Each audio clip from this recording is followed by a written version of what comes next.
साथियों नमस्कार, साहित्य मंजूषा में मैं सचिन आप सभी का स्वागत करता हूँ। आगामी नीट जेआरएफ की परीक्षा को ध्यान में रखते हुए हम हिंदी विषय की इकाई 7 में लगी हिंदी कहानी कोसी का घटवार पढ़ेंगे, जिसके कहानीकार हैं शेखर जोशी। ये शेखर जोशी हैं, इनका जन्म उत्तराखंड राज्य के अल्मोड़े जिले में 1932 ईस्वी में हुआ था और निधन 2022 ईस्वी में हुआ था।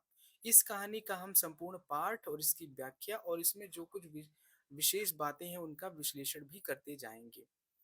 यदि आप हमारे इस चैनल पर नए हैं तो हमारे इस चैनल को सब्सक्राइब करें, जिससे नेट जेआरएफ से संबंधित महत्वपूर्ण वीडियोस की अपडेट आप तक पहुंचती रहे। साथियों, इस अ, कहानी को हम जो है अभी तक हमने जो अपने चैनल पर 3 पेपर जो है नेट जेआरएफ के वो सॉल्व कर चुके हैं, जिसमें जून 2025 और दिसंबर 2024 और जून 2024 के पेपर को एनालिसिस कर ली है, जिसमें हमने ये देखा है कि हिंदी कहानी से किस तरीके के प्रश्न आ रहे हैं और किस तरीके के प्रश्न के पूछे जाने की संभावना है। तो जब हम इस कहानी को पढ़ने जा रहे हैं तो उसी को ध्यान में रखते हुए हम कोसी के गठवार को पढ़ेंगे। कोसी के गठवार में अगर हम ये कहें कि हमने जो निष्कर्ष निकाले थे पेपर्स के सॉल्व करने से, तो हमने देखा कि वहाँ पात्रों से प्रश्न आ रहे हैं और उन पात्रों की जो अपनी जो है जो चारित्रिक विशेषताएं हैं उनसे प्रश्न आ रहे हैं।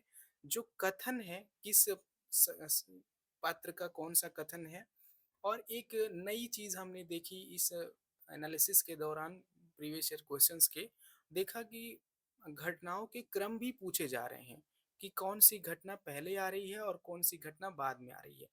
तो ये तो कई बार लगता है कि ये क्यों पूछा जा रहा है, लेकिन घटना अगर आपको पूरी कहानी याद है कि उस कहानी में क्या पहले हुआ था क्या बाद में हुआ था, तो आप जरूर कहानी को डिकोड कर सकते हैं, उस प्रश्न को डिकोड कर सकते हैं कि यहाँ से ये प्रश्न ये सही हो सकता है इसका।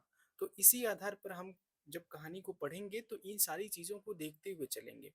और कहानी में कुछ ऐसी चीजें भी जैसे कोई शब्द ऐसा आ गया जिसका अर्थ या आशय पूछ लिया जाए परीक्षा में, तो यहाँ हम इन सभी विश्लेषण के अंतर्गत उन सारी बातों को हम देखते चलेंगे। तो आइए बढ़ते हैं कहानी कोसी के घटवार पर।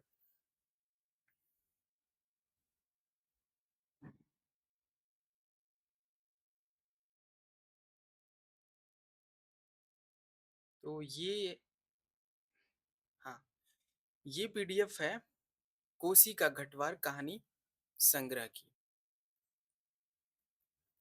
यहीं से हम पढ़ेंगे शेखर जोशी की कहानी कोसी का घटवार। ठीक है साथियों, कोसी का घटवार कहानी पढ़ने से पहले हम इस कहानी संग्रह की जो भूमिका है जो शेखर जोशी ने लिखी है उसे जरूर देख लेना चाहिए।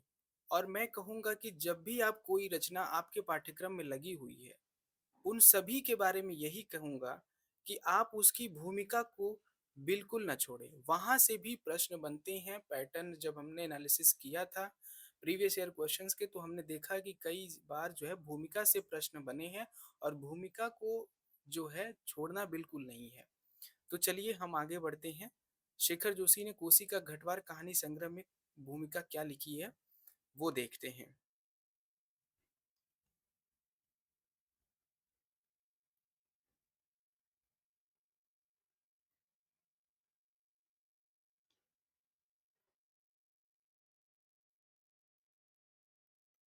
थोड़ा पीडीएफ खुलने में दिक्कत हो रहा है, 1 मिनट।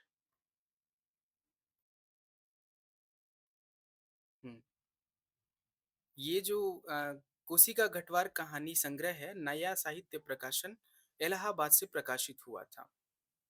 यह उसकी मूल प्रति है जो पीडीएफ के रूप में हमारे पास है। यहाँ जो इसका प्रथम संस्करण हम देखते हैं जुलाई 1958 में आया था। देखिए, यहाँ पर शेखर जोशी ने पूर्व कथन के रूप में इसकी भूमिका लिखी है। तो अगर कभी आपसे यह प्रश्न बन जाए, उम्मीद तो नहीं है लेकिन अगर कभी यह प्रश्न बन ही जाए कि शेखर जोशी ने या फिर किस कहानी संग्रह की भूमिका शेखर जोशी ने पूर्व कथन के नाम से लिखी है, तो वो कोसी का घटवार की लिखी है। ठीक है, किसकी लिखी है? कोसी का घटवार। आइए देखते हैं क्या वे कहते हैं अपनी कोसी का घटवार कहानी संग्रह की भूमिका में पिछले 2-3 वर्षों में लिखी गई कहानियों में से कुछ कहानियाँ इस संग्रह में दे रहा हूँ। इस संग्रह में 2-3 वर्षों में उनकी जो लिखी गई कहानियाँ हैं वे शामिल हैं। इनमें से अधिकांश कहानियों की पृष्ठभूमि औद्योगिक अथवा पर्वतीय जीवन रही है। देखिए, बहुत महत्वपूर्ण बात वे कह रहे हैं कि इस कहानी संग्रह में जो इस इन कहानियों की जो पृष्ठभूमि है, या तो वे औद्योगिक हैं या तो वे पर्वतीय जीवन की रही हैं। मेरे सम्मुख इसके 2 कारण हैं। वे कहते हैं कि इस पृष्ठभूमि के क्या हैं? 2 कारण हैं। कौन से 2 कारण हैं? परिवर्तित सामाजिक परिस्थितियों में औद्योगिक संस्थानों की जो भूमिका रहेगी, वह आज के बिखरते ग्रामीण जीवन से कहीं अधिक महत्वपूर्ण सिद्ध होगी, ऐसा मेरा विश्वास है। ठीक है, वे कहते हैं कि औद्योगिक जीवन की पृष्ठभूमि को लेकर मैंने ये इस संग्रह में कहानियाँ लिखी हैं, और इसका कारण ये है कि वे कहते हैं कि जो हमारा सामाजिक परिस्थिति जो बदल रहा है, जिस तरीके से हमारा समाज बदल रहा है, उसमें औद्योगिक संस्थानों की भूमिका है, वो आगे बहुत ज़्यादा बढ़ने वाली है ना? क्योंकि वो जिस तरीके से औद्योगिक जो संस्थान है, वे ग्रामीण जीवन को जिस तरीके से प्रभावित कर रहे हैं, उसके कारण जो है, ये बहुत महत्वपूर्ण सिद्ध होगा। और आगे कहते हैं कि आज भी समसामयिक कथाकारों एवं कथा साहित्य के आलोचकों का ग्राम कथा के प्रति जो आग्रह है, उसका अंश मात्र भी औद्योगिक जीवन के प्रति नहीं दिखाई देता। है ना? वे कहते हैं कि मेरे मेरे विचार से औद्योगिक संस्थानों की भूमिका जो है आगे बहुत ज़्यादा बढ़ जाएगी। लेकिन हमारे जो समसामयिक कथाकार हैं और कथा साहित्य के जो आलोचक हैं, उनको केवल क्या है, ग्राम कथा की पड़ी हुई है। वे ग्राम कथा के प्रति बहुत आग्रही हैं, और औद्योगिक जीवन के प्रति उनका जो है अंश मात्र भी आग्रह नहीं दिखाई देता है। आगे वे कहते हैं, पर्वतीय प्रदेश के प्रति अपनी निजी आत्मीयता तथा उर्वर कल्पना वाले लेखकों द्वारा पर्वतीय नारी के अयथार्थ और विभत्स चित्रण ने इस दिशा की कहानियों को लिखने की प्रेरणा दी। तो कोसी का गढ़वाल कहानी संग्रह को लिखने की जो प्रेरणा है, वो कहते हैं कि जो पर्वतीय प्रदेश के प्रति जो उनका अपना निजी आत्मीय है, और जो उर्वर कल्पना वाले लेखक हैं, वे भी जब अपने ही देश की, यानी अपने ही समाज की नारियों का अयथार्थ और विभत्स चित्रण करते हैं, तो ये मुझे अच्छा नहीं लगता, और यही प्रेरणा देती है मुझे इन पर्वतीय जीवन के कहानियों को लिखने की। आश्चर्य है कि आर्थिक दैन्य के अभिशाप में पले हुए कुछ पर्वतीय कथाकारों को भी इस कुत्सित प्रचार में सहायक होने की अपेक्षा उस जीवन की अन्य कोई समस्या नहीं दिखलाई देती। इन कहानियों की रचना में स्टडी सर्कल तथा कल्चरल फोरम दिल्ली तथा परिचय प्रयाग के मित्रों, साहित्यिक अग्रजों का जो स्नेहपूर्ण सहयोग मिला है, उसके लिए उनका आभारी हूँ। आभारी हूँ उन परिस्थितियों एवं व्यक्तियों का जो मेरे संवेदन को तीव्रतर बनाने में सहायक हुए। तो इन कहानियों की रचना में जो है, कहानीकार कहता है कि स्टडी सर्कल और कल्चरल फोरम, इनकी जो बहुत इन्होंने मदद ली है, तो उनके प्रति वे यहाँ आभार व्यक्त करते हैं। यहाँ प्रयाग जुलाई 1958, यानी जो कोसी का गठवार का जो प्रकाशन है, वो 1958 में हुआ है। शेखर जोशी ऐसा लिख रहे हैं। तो चलिए आगे बढ़ते हैं कहानी की तरफ।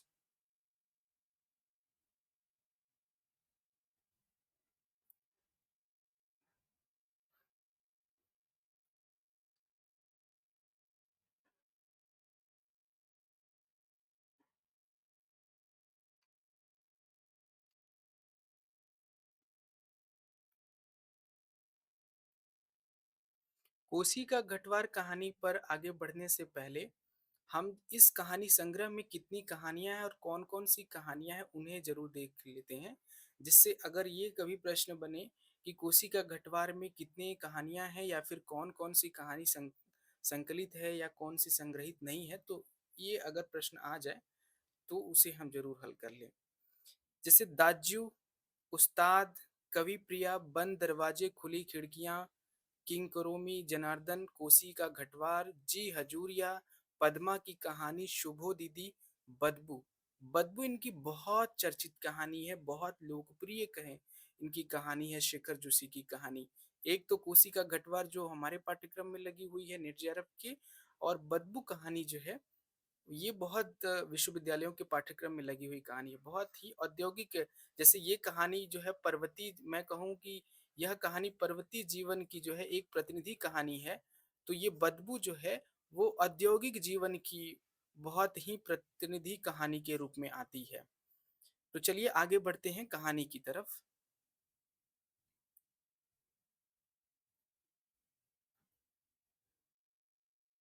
तो चलिए पढ़ते हैं, शुरू करते हैं कहानी कोसी का घटवार। कोसी का कटवार कहानी शुरू करने से पहले इसका जो शीर्षक है, इसे थोड़ा समझ लेते हैं। कोसी जो है उत्तराखंड में एक पहाड़ी नदी का नाम है और जो यहाँ पर घटवार है, घटवार जो घट लगाता है, घट लगाने वाला, घट लगाने वाले को हम घटवार कहते हैं। तो फिर प्रश्न उठना चाहिए कि घट क्या होता है? घट जो है, घट पंचक्की है। एक तो ये जो घट जो है ये घाट से बनता है ना? घाट के किनारे जो होता है उसे घट कहते हैं और जो घट जो है पंचक्की के लिए उत्तराखंड में वहाँ लोकप्रिय हो गया है। जो पंचक्की है होता है वो पानी से चलने वाली आटा की मशीन होती है, यानी गेहूँ को पीसकर आटा बनाती है, उसे पंचक्की कहते हैं। और इस पंचक्की को इसके जो चलने का मैं थोड़ा बता दूँ, इसके बारे में बहुत इंटरेस्टिंग जब मैंने कहानी पढ़ी थी तो पहली दफ़ा मुझे तो समझ में नहीं आया कि पंचक्की किस ढंग से चलती है, मैंने उसके बारे में कभी सोचा नहीं था। लेकिन बाद में मैंने जब इसके बारे में पता किया तो जो पंचक्की होती है वो पहाड़ी नदियों पर ही लगाई जा सकती है, जहाँ पर पानी का दबाव बहुत ऊपर से तेज़ी से नीचे की तरफ आता है। जैसे कि अगर हम ये देखें कि ये कोई अगर नदी है, पहाड़ी नदी है जो ऊपर से आ रही है नीचे की तरफ, तो ये जो किनारा है, यहीं पर कोई जो है ये आटा चक्की का कोई छोटा झोपड़ी बनाकर यहाँ जो इस पानी को मोड़कर जो है, यहाँ पर एक हम देखते हैं कि मथानी लगी होती है जो डैने की तरह होती है जिस पर पानी जो है बहुत तेजी से गिरता है और ये जो डैना है वो गति करता है और इसके ऊपर लगा हुआ जो पार्ट होता है इसी के ऊपर जो है गेहूं गिरता रहता है और यहाँ पर एक जगह होता है जहाँ पर गेहूं पिसाकर आटे के रूप में बन जाता है। तो नदी के किनारे कोसी नदी के किनारे जो है घटवार जो है एक घटवार है जिसका नाम इस कहानी में हम देखेंगे कि वो गुसाई है, ठीक है? वो गुसाई ही यह घटवार है, तो कोसी का एक घटवार है जिसका नाम यहाँ गोसाई है, उसी की यह कहानी है। तो चलिए आगे बढ़ते हैं बिना किसी देरी के इस कहानी पर। और जब हम कहानी को पढ़ेंगे तो कुछ विशेष बातें ध्यान रखते हुए चलेंगे कि जैसे कहानी के जो कौन-कौन से पात्र आ रहे हैं, उसकी अपनी क्या विशेषताएँ हैं और उसके अपने क्या कथन हैं और कौन से कथन पहले आए हैं और कौन से कथन बाद में आए हैं। इन सभी की व्याख्या विश्लेषण करते हुए हम इस कहानी में आगे बढ़ेंगे।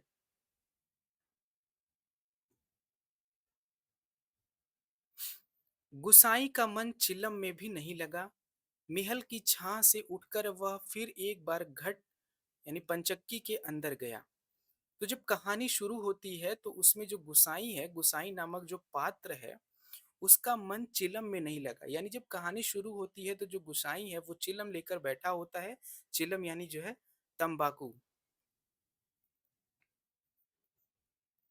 तंबाकू जो है चिलम लेकर बैठा होता है लेकिन उसका उसमें मन नहीं लगता है तो मिहल की छां से उठकर वह फिर एक बार घट के अंदर गया।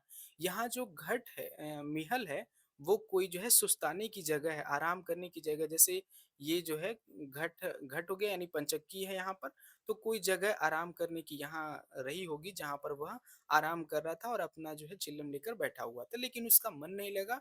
तो वह महल की छां से उठकर जो है एक बार घट यानी पंचक्की के अंदर गया। अभी खप्पर में एक चौथाई से भी अधिक गेहूं शेष था।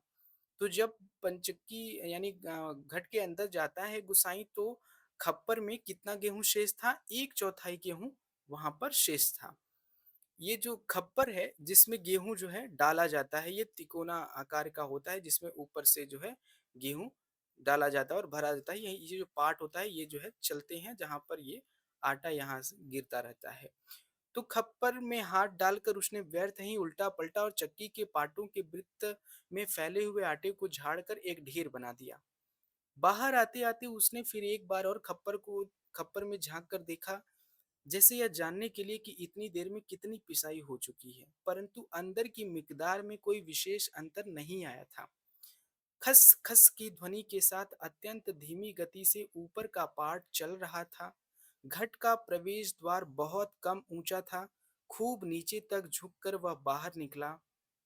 सर के बालों और बाहों पर आटे की एक हल्की सफेद परत बैठ गई थी। तो जब वह अंदर जाता है वहां पर जो है पाटों को इधर उधर करता है, कुछ आटे को इकट्ठा करता है, तो उस दौरान उसके बालों और बाहों पर आटे की एक हल्की सफेद परत बैठ जाती है। खंभे का सहारा लेकर वह बुदबुदाया, जा साला, सुबह से अब तक 10 पसेरी भी नहीं हुआ, सूरज कहाँ का कहाँ चला गया है। कैसी अनहोनी बात। यानी सुबह से अब तक उसने जो है 10 पसेरी भी जो है गेहूं को नहीं पीसा है, और सूरज जो है कहाँ का कहाँ चला गया। यानी दिन बहुत ज्यादा हो गया, लेकिन जो है आटा जो है बहुत ज्यादा नहीं हो पाया। बात अनहोनी तो है ही, जेठ बीत रहा है। यानी जो कहानी जो है उसमें जो समय है, ऋतु है, वो कौन सा मास है? जेठ है। और कहानी जब शुरू हुई है तो जेठ जो है, जेठ का महीना जो है बीत रहा है। और जेठ का महीना जो है वो ग्रीष्मकालीन मौसम होता है, यानी गर्मी का बहुत मौसम होता है।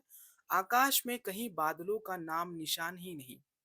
अन्य वर्षों अब तक लोगों की धान रोपाई पूरी हो जाती थी, पर इस साल नदी नाले सब सूखे पड़े हैं। खेतों की सिंचाई तो दरकिनार, बीज की क्यारियां सूखी जा रही हैं। छोटे नाले गुलों के किनारे के घट महीनों से बंद हैं। यानी गर्मी जो है, गर्मी के कारण जो है नदी नाले वो सूख गए हैं। अब तक तो जब जो है वो कहानीकार बताते हैं कि गुसाई के माध्यम से कि अब तक तो धान रोपाई पूरी हो जाती थी, लेकिन यहाँ तो जो है बीज की क्यारियां जो है, छोटी छोटी जो बीज की क्यारियां हैं वो तक सूख गई हैं। तो वे कहाँ से जो है धान की रोपाई होगी। और जो है नदी नाले तो इतने सूख गए हैं कि कुछ घट तो जो है महीनों से बंद हैं। यानी जब पानी नहीं आएगा या पानी कम होगा तो जो है पानी के दबाव से मथानी चलती है, और जो है वो पंचक्की चलती है, तो घट कई बंद हो गए हैं पानी के कम के वजह से। कोसी के किनारे है गुसाई का यह घट। तो कोसी जो एक पहाड़ी नदी है, उसी के किनारे ये जो गुसाई का यह जो घट है। पर इसकी भी चाल ऐसी कि लद्दू घोड़े की चाल को मात देती है। तो जो कहानीकार ने गोसाई के घट की जो तुलना है वो लद्दू घोड़े से की है। यानी लद्दू घोड़ा जो बहुत धीमा धीमा जो है आराम से मस्ती में जो चलता है, उस घोड़े की को भी यह जो है गोसाई का घट मात दे रहा है, यानी बहुत धीमा धीमा चल रहा है। चक्की के निचले खंड में छच्छर छच्छर की आवाज के साथ पानी को काटती हुई मथानी चल रही थी। कितनी धीमी आवाज। अच्छे खाते पीते ग्वालों के घर में दही की मथानी इससे ज्यादा शोर करती है। यानी जो है बहुत कम जो है शोर करती हुई मथानी जो है वो चल रही है, और इतनी कम शोर कर रही है। तो कहानीकार उदाहरण देते हैं कि इतने इससे ज्यादा शोर तो जो है किसी खाते पीते ग्वालों के घर में जो दही की मथानी है वो इससे ज्यादा शोर करती है। इसी मथानी का वह शोर होता था कि आदमी को अपनी बात नहीं सुनाई देती, है ना? जब ये ग्वालों के घर में दही की मथानी चला करती थी, तो इतनी तेजी से और इतनी जो है मथानियाँ चलती थी कि उसमें आदमी को अपनी बात नहीं सुनाई देती थी। और अब तो भले नदी पार कोई बोले तो बात यहाँ सुनाई दे जाए, है ना? वे तुलना करते हुए कहते हैं कि जो है जब दही की मथानी इतना शोर करती है, तो आटे जो पंचक्की की मथानी वो सोचिए कितना शोर करती होगी। और पंचक्की में भी जब आटे पंचक्की का जो मथानी चलता है तो वहाँ आवाज लोगों की नहीं सुनाई देती। लेकिन यहाँ आप देखिए कि नदी पार से भी अगर कोई बोलता है तो वो बात भी सुनाई दी जाती है ना? पंचक्की के अंदर कोई अपना आटा पिसाने आया है, यानी गेहूँ पिसाने आया है, तो वहाँ उसकी आवाज़ नहीं सुनाई देती थी जब अच्छी मथानी चले। अब यहाँ तो इतना धीमा चल रहा है, यानी पानी इतना कम है कि देखिए कि नदी पार भी कोई जब बोले तो उसकी आवाज़ सुनाई दे जाए। छप छप छप पुरानी फौजी पैंट को घुटनों तक मोड़कर गुसाई पानी की गुल के अंदर चलने लगा। यानी अब वह जो है पानी देखने चला जाता है कि कितना पानी है, कहीं कोई सुराख निकास हो तो बंद कर दे, एक बूंद पानी भी बाहर न जाए। बूंद बूंद की कीमत है इन दिनों। प्रायः आधा फरलांग चलकर वह बांध पर पहुंचा, जहां नदी पर उसने बांध बनाया था, जहां से जो है पानी को अपनी मथानी की तरफ उसने अपनी पंचक्की की तरफ मोड़ा था, उस बाँध पर वह पहुँच जाता है। नदी की पूरी चौड़ाई को घेर कर पानी का बहाव घट की गुल की ओर मोड़ दिया गया था। किनारे की मिट्टी घास लेकर उसने बांध में एक दो स्थान पर निकास बंद किया और फिर गुल के किनारे किनारे चलकर घट के पास आ गया। यानी वह जाता है नदी में और बांध पर देखता है कि कहीं कुछ पानी खुला हुआ है, तो अपनी गुल की तरफ उसको जो है बंद कर देता है और वह घट के पास आ जाता है। अंदर जाकर उसने फिर पाटों के वृत्त में फैले हुए आटे को बुहार कर ढेरी में मिला दिया। खप्पर में अभी थोड़ा बहुत गेहूं शेष था, वह उठकर बाहर आया। दूर रास्ते पर एक आदमी सर पर पिसान रखे उसकी ओर आ रहा था। यहाँ जो है पिसान नहीं होगा, पिसान तो जो आटा होता है ना, यानी गेहूं जब पीस दिया जाता है उस आटे को यहाँ पिसान कहा जाता है। लेकिन कोई व्यक्ति पिसान अपना लेकर क्यों आएगा? आगे देखिए। गुसाई ने उसकी सुविधा का ख्याल कर वहीं से आवाज दी, है हो, यहाँ लंबर देर में आएगा। लंबर जो है नंबर, यानी जो है उसका नंबर देर में आएगा। 2 दिन का पिसान अभी जमा है, ऊपर उमेद सिंह के घट में देख लो। तो जो गुसाई है, जो दूर रास्ते पर एक आदमी को सर पर आटा रखे आते हुए देखता है, यानी गेहूँ यहाँ पर कहना चाहिए। तो गेहूँ जो है उसको देखता हुआ लाता है, तो वो वहीं से अपने घट से ही आवाज़ उसको देता है कि नंबर जो है देर में आएगा। 2 दिन का पिसान अभी जमा है, ऊपर उमेद सिंह का घट है उसमें देख लो। ठीक है? उस व्यक्ति ने मुड़ने से पहले एक बार और प्रयत्न किया। खूब ऊँचे स्वर में पुकार कर वह बोला, "ज़रूरी है जी, पहले हमारा लंबर नहीं लगा दोगे?" वो भी लंबर ही कहता है, यानी वो वहाँ की भाषा में ही लोक बोली में जो है वो लंबर ही है। गुस्साई होठों ही होठों में मुस्कुराया, साला कैसे चीखता है, जैसे घट की आवाज इतनी हो कि मैं सुन न सकूं, है ना? वो कहता है कि इतना तेज चिल्ला रहा है जैसे लग रहा है कि जो है घट में बहुत ज्यादा शोर हो रहा है, जबकि ऐसा बिल्कुल नहीं है। कुछ कम ऊंची आवाज में उसने हाथ हिलाकर उत्तर दे दिया, यहाँ जरूरी का भी बाप रखा है जी, तुम ऊपर चले जाओ। ठीक है, उस व्यक्ति को जो है गुसाई कह देता है कि उमेद सिंह के घट में देख लो, यहाँ तो बहुत सारे जो है गेहूं रखे पड़े हैं 2 दिनों से, अभी तक उनका जो है नंबर नहीं आया है, तो तुम यहाँ मत आओ। वह आदमी लौट जाता है, लौट गया। महल की छांव में बैठकर गुसाई ने लकड़ी के जलते कुंदे को खोद कर चिलम सुलगाई और गुड़ गुड़ करता धुआं उड़ाता रहा। खस्सर खस्सर चक्की का पाठ चल रहा था। किट किट किट किट खप्पर से दाने गिराने वाली चिड़िया पाट पर टकरा रही थी। छिछिर छिछिर की आवाज के साथ मथानी पानी को काट रही थी और कहीं कोई आवाज नहीं। कोसी के बहाव में भी कोई ध्वनि नहीं। रेती पाथरों के बीच में टखने टखने तक फैला पानी क्या आवाज करेगा?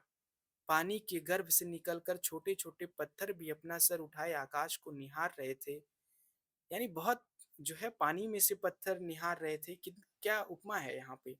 अपना सर उठाए आकाश को निहार रहे थे, यानी बहुत कम पानी जो है नदी में बचा था, तो पत्थर उगाए हैं, पत्थर दिखने लगे हैं। दोपहरी ढलने पर भी इतनी तेज धूप, कहीं चिरैया भी नहीं बोलती, किसी प्राणी का प्रिय अप्रिय स्वर नहीं। यानी उस जगह में उस घट के पास जो है गुसाई जो है बहुत ही अकेला है। पूरा प्राकृतिक जो परिवेश है वो पूरे अकेलेपन से एकांत से भरा हुआ है। सूखी नदी के किनारे बैठा गुसाई सोचने लगा, क्यों उस व्यक्ति को लौटा दिया? लौट तो वह जाता ही घट के अंदर टच पड़े पिसान के थैलों को देखकर। 2-4 क्षण की बातचीत का आसरा ही होता। यानी जब गुसाई उस व्यक्ति को जो है लौटा देता है, तो सोचता है कि उसे लौटाना नहीं चाहिए था। जब वह आता घट के अंदर तो बहुत सारे थैलों को देखकर खुद ही लौट जाता, लेकिन जब वह आता तो 2 क्षण की बातचीत तो हो जाती। कभी-कभी गुसाई को यह अकेलापन काटने लगता है। सूखी नदी के किनारे का यह अकेलापन नहीं, जिंदगी भर साथ देने के लिए जो अकेलापन उसके पर धरना देकर बैठ गया है वही। जिसे अपना कह सके ऐसे किसी प्राणी का स्वर उसके लिए नहीं। पालतू कुत्ते बिल्ली का स्वर भी नहीं। क्या ठिकाना ऐसे मालिक का जिसका घर द्वार नहीं, बीवी बच्चे नहीं, खाने-पीने का ठिकाना नहीं। तो यहाँ पता चलता है कि जो है गोसाई का कोई नहीं है। गोसाई अपने जीवन में नितांत अकेला है, ना तो उसकी बीवी है, ना बच्चे हैं, है ना? ना तो उसके आस-पास कोई ऐसा पालतू कुत्ता है या बिल्ली है जिसका स्वर वो कभी सुन सके। घुटनों तक उठी हुई पुरानी फौजी पैंट के मोड़ को गोसाई ने खोला। यानी जब वो पानी में गया था तो अपने पैंट को जो है मोड़ा था, लेकिन अब वह जो है अपने पैंट के मोड़ को गोसाई खोल देता है।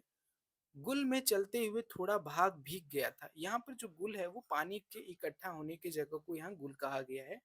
तो उससे वो थोड़ा पैंट उसका भीग गया था, पर इस गर्मी में उसे भीगी पैंट की यह शीतलता अच्छी लगी। पैंट की सलवटों को ठीक करते करते गुसाई ने हुक्के की नली से मुंह हटाया। उसके होठों में बाएं कोने पर हल्की सी मुस्कान उभर आई। बीती बातों की याद। अब बीती बातों की तरफ जो है गुसाई का ध्यान चला जाता है। गुसाई सोचने लगा, इसी पैंट की बदौलत यह अकेलापन उसे मिला है। नहीं, यदि करने को मन नहीं करता। तो यहाँ पता चलता है कि जो पैंट जो है जब वो मोड़ रहा होता है, मोड़े हुए पैंट को जब वो खोलता है तो उसका ध्यान पैंट पर चला जाता है। वह सोचने लगता है कि इसी पैंट की बदौलत यह अकेलापन उसे मिला है। फिर वह इनकार करते हुए कहता है कि नहीं, यदि करने को मन नहीं करता, यानी अगर करने को मन नहीं करता तो यह अकेलापन उसे क्यों मिलता। पुरानी, बहुत पुरानी बातें वह भूल गया है, पर हवलदार साहब की पैंट की बात उसे नहीं भूलती। हवलदार साहब की पैंट की बात का यहाँ जिक्र होता है। ऐसी ही फौजी पैंट पहनकर हवलदार धर्म सिंह आया था। ठीक है, यहाँ देखिए, हवलदार धर्म सिंह जो है फौजी पैंट पहनकर आया था। लॉन्ड्री की धुली नोकदार क्रीज वाली पैंट, वैसी ही पैंट पहनने की महत्वाकांक्षा लेकर गोसाई फौज में गया था। तो यहाँ प्रश्न बन सकता है कि गोसाई फौज में किसके पैंट को देखकर गया था, तो जो है हवलदार धर्म सिंह के पैंट को देखकर जो है वो फौज में शामिल हुआ था, ताकि उसे भी हवलदार धर्म सिंह की तरह का पैंट जो है पहनने को मिल जाए। पर फौज से लौटा तो पैंट के साथ साथ जिंदगी का अकेलापन भी उसके साथ आ गया। कितनी मार्मिक बात है और कितनी मार्मिक पंक्ति है कि जब वह फौज में भर्ती हुआ पैंट को लेकर, और जब वह फौजी बन गया, फिर वो रिटायर हो गया, तो पैंट के साथ साथ जिंदगी का अकेलापन भी उसके साथ आ गया। पैंट के साथ और भी कितनी स्मृतियां संबद्ध हैं। उस बार की छुट्टियों की बात। कौन महीना? हाँ, बैसाख ही था। ठीक है, अब देखिए, जेठ के बाद यहाँ एक महीना जो है बैसाख का जिक्र आता है कहानी में। तो बैसाख की स्मृति को जो है गोसाई जो है टटोल रहा है। सर पर क्रॉस खुखरी के क्रेस्ट वाली काली किस्टीनुमा टोपी को तिरछा रखकर फौजी वर्दी पहने वह पहली बार एनुअल लीव पर घर आया। ठीक है, बैसाख का महीना था जब जो है गुसाई जो है अ, तिरछी टोपी पहनकर फौजी वर्दी में अपने जो है घर पर एनुअल लीव लेकर आया था। तो चीड़ बन की आग की तरह खबर इधर उधर फैल गई थी। बच्चे बूढ़े सभी उससे मिलने आए थे। चाचा का गोठ एकदम भर गया था, यानी उनका जो है घर जो है एकदम भर गया था। ठसाठस बिस्तर की नई एकदम साफ जगमग लाल नीली धारियों वाली दरी आंगन में बिछनी पड़ी थी लोगों को बिठाने के लिए। खूब याद है, आंगन का गोबर दरी में लग गया था। बच्चे बूढ़े सभी आए थे। सिर्फ चना गुड़ या हल्द्वानी के तंबाकू का लोभ ही नहीं था। यहाँ देखिए, हल्द्वानी, हल्द्वानी उत्तराखंड में एक जगह है, उसका इस कहानी में जिक्र हुआ है। तो यहाँ हमने देखा एनालिसिस के दौरान कि कई बार कहानियों में जगह भी पूछे जाते हैं, जगह दे दिए जाते हैं और पूछे जाते हैं यह जगह किस कहानी में आया है। तो जैसे ये हल्द्वानी का ज़िक्र यहाँ आया है, तो वहाँ पे आपके पाठ्यक्रम में लगी हुई कहानी जो है पिता, परिंदे, है ना? अपना-अपना भाग्य, इस इन कहानियों को दे देगा और कह देगा हल्द्वानी का ज़िक्र किस कहानी में आया है। तो यहाँ हल्द्वानी के तंबाकू का लोभ ही नहीं था, कल के शर्मीले गुसाई को इस नए रूप में देखने का कौतूहल भी था। यानी जो सभी लोग जो है इकट्ठा हुए थे, केवल ये नहीं कि वो नौकरी से आया है छुट्टी लेकर तो चना गुड़ मिलेगा लोगों को इसलिए लोग लोभ में आ गए हैं। लोग यह भी देखने आए थे कि जो गुसाई है जो बहुत शर्मीला है, अब वह कैसा हो गया है, यानी वो उसमें कुछ बदलाव हुआ है कि नहीं, इस कौतूहल से लोग आए थे। पर गुसाई की आंखें उस भीड़ में जिससे खोज रही थी, वह वहां नहीं थी। ठीक है, वह वहां नहीं थी। कौन नहीं थी, आगे देखेंगे कहानी में।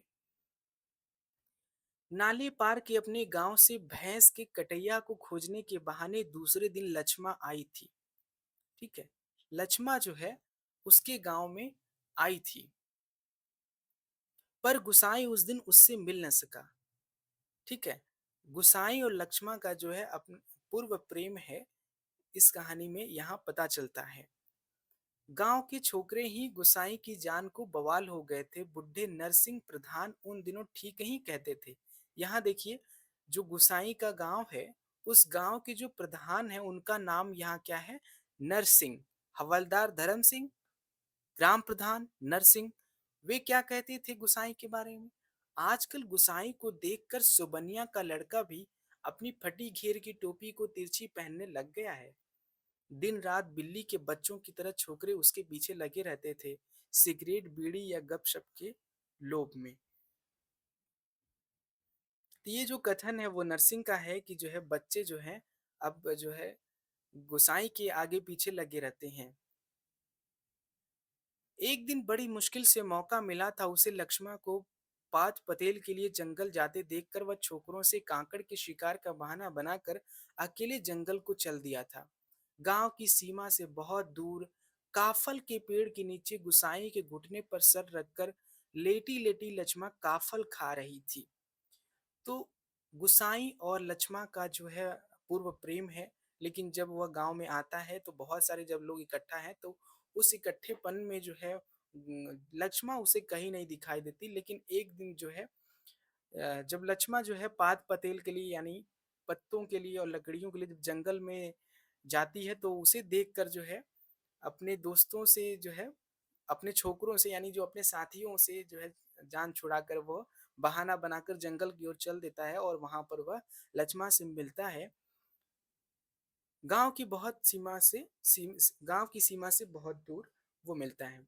तो यहाँ पर एक पेड़ का नाम आया है काफल का पेड़। काफल के पेड़ के नीचे जो है गुसाई और सॉरी गुसाई और लक्ष्मा मिलते हैं। गुसाई के घुटने पर सर रखकर लेटी लेटी लक्ष्मा क्या खा रही थी, काफल खा रही थी। काफल एक लाल फल होता है जो उत्तराखंड में होता है।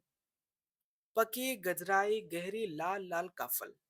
खेल खेल में काफलों की छीना झपटी करते गुसाई ने लक्ष्मा की मुट्ठी भींच दी थी। टप टप काफलों का गाढ़ा लाल रंग उसकी पैंट पर गिर गया था। लक्ष्मा ने कहा था, इसे यहीं रख जाना, मेरी पूरी बाह की कुर्ती इसमें से निकल आएगी। ठीक है, यह कथन जो है, इस पैंट को यहीं रख जाना, मेरी पूरी बाह की कुर्ती इसमें से निकल जाएगी, वो लक्ष्मा कहती है। वह खिलखिला कर अपनी बात पर स्वयं ही हंसती थी।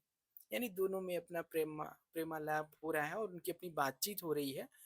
पुरानी बात, क्या कहा था गुसाई ने, याद नहीं पड़ता। यानी फिर वो स्मृति में लौट आता है कि कैसे वो गाँव आता है, फिर लक्ष्मा से मिलता है, फिर वो आ, आ जाता है और सोचता है कि क्या कहा था इसके जवाब में गुसाई ने, याद नहीं पड़ता, तेरे लिए मखमल की कुर्ती ला दूंगा मेरी सुआ, या कुछ ऐसा ही।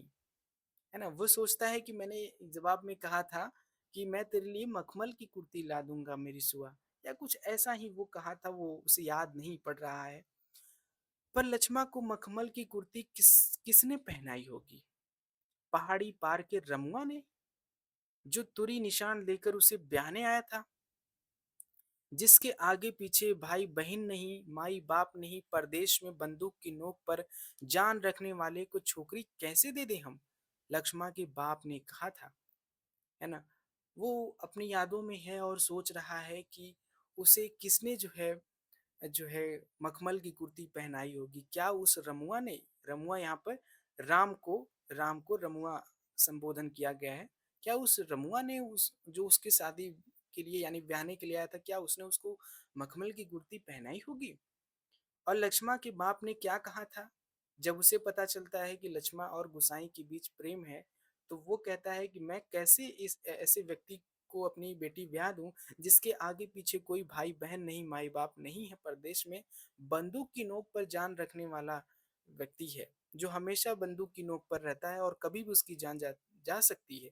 तो ऐसे को हम अपनी छोकरी कैसे दे दें? यह बात जो है लक्ष्मण के बाप ने कहा था। उसका मन जानने के लिए गुसाई ने टेढ़े-तिरछे बात चलवाई थी।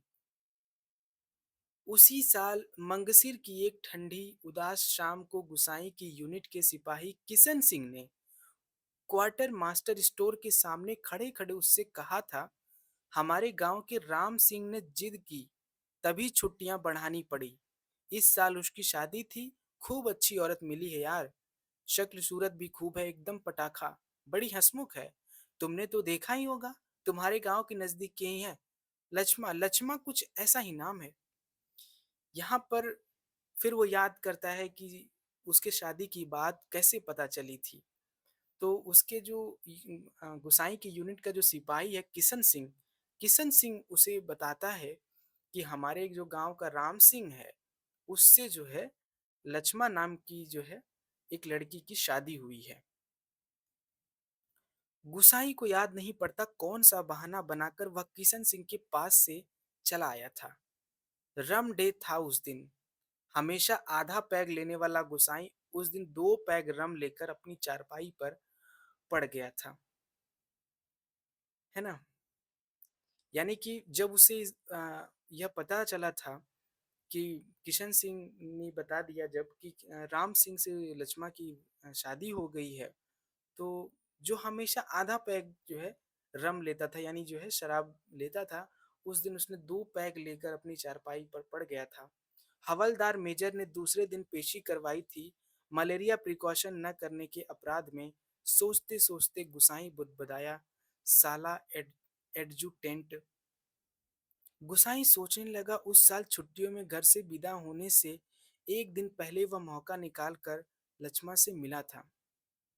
गंगनाथ जी की कसम, जैसा तुम कहोगे मैं वैसा ही करूंगी, आंखों में आंसू भरकर लक्ष्मा ने कहा था, है ना?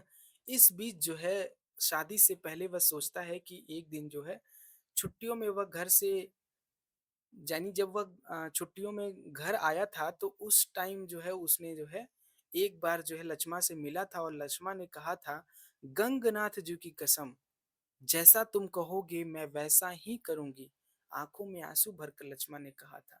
ये सभी बातें स्मृतियों में हैं, वो अपना सोच रहा है। यानी यह कहानी भी हम देखते हैं कि एक तरीके से पूर्व दीप्ति शैली की कहानी हमें जान पड़ती है, जैसा कि उसने कहा था कहानी के बारे में कहा जाता है फ्लैशबैक कहानी, है ना? चीजों को पीछे जाकर याद करना, स्मृतियों में जाना।